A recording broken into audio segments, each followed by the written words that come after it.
Chapter 2. Wilbur.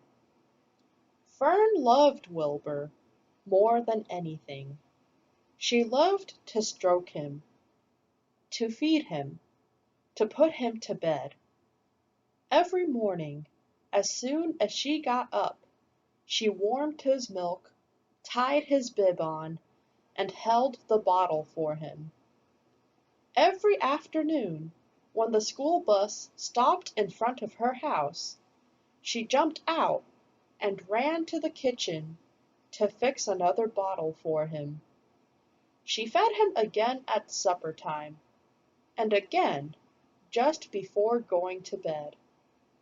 Mrs. Arable gave him a feeding around noontime each day, when Fern was away in school.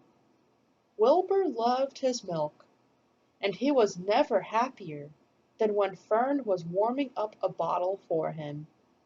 He would stand and gaze up at her with adoring eyes. For the first few days of his life, Wilbur was allowed to live in a box near the stove in the kitchen. Then, when Mrs. Arable complained, he was moved to a bigger box in the woodshed. At 2 weeks of age, he was moved outdoors. It was apple blossom time, and the days were getting warmer. Mr. Arable fixed a small yard specially for Wilbur under an apple tree, and gave him a large wooden box full of straw, with a doorway cut in it so he could walk in and out as he pleased. "Won't he be cold at night?" asked Fern. "No," said her father. "You watch and see what he does." Carrying a bottle of milk, Fern sat down under the apple tree inside the yard. Wilbur ran to her, and she held the bottle for him while he sucked. When he had finished the last drop, he grunted and walked sleepily into the box. Fern peered through the door. Wilbur was poking the straw with his snout. In a short time, he had dug a tunnel in the straw. He crawled into the tunnel and disappeared from sight, completely covered with straw. Fern was enchanted. It relieved her mind to know that her baby would sleep covered up, and would stay warm. Every morning after breakfast, Wilbur walked out to the road with Fern and waited with her till the bus came. She would wave good-bye to him, and he would stand and watch the bus until it vanished around a turn. While Fern was in school, Wilbur was shut up inside his yard. But as soon as she got home in the afternoon, she would take him out, and he would follow her around the place. If she went into the house, Wilbur went too. If she went upstairs, Wilbur would wait at the bottom step until she came down again. If she took her doll for a walk in the doll carriage, Wilbur followed along.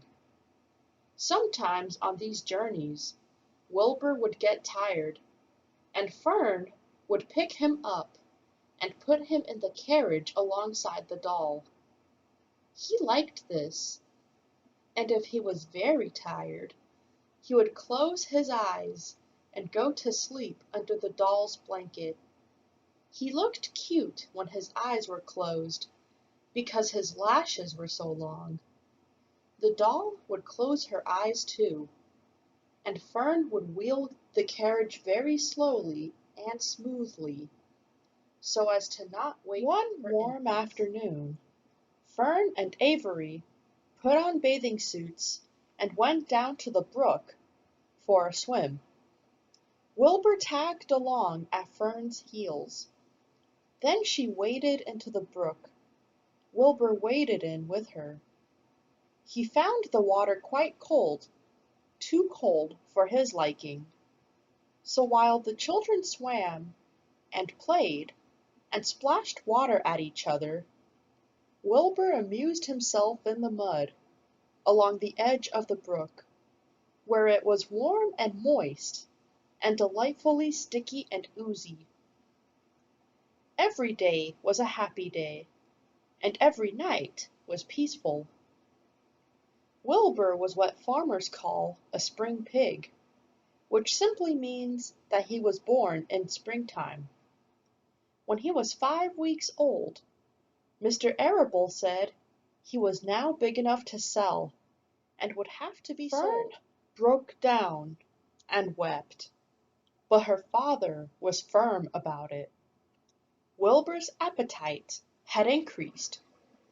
He was beginning to eat scraps of food in addition to milk. Mr. Arable was not willing to provide for him any longer. He had already sold Wilbur's 10 brothers and sisters. "He's got to go, Fern," he said. "You have had your fun raising a baby pig, but Wilbur is not a baby any longer, and he has got to be sold." "Call up the Zuckermans," suggested Mrs. Arable to Fern. "Your Uncle Homer sometimes raises a pig, and if Wilbur goes there to live, you can walk down the road and visit him as often as you like." "How much money should I ask for him?" Fern wanted to know. "Well," said her father, "he's a runt.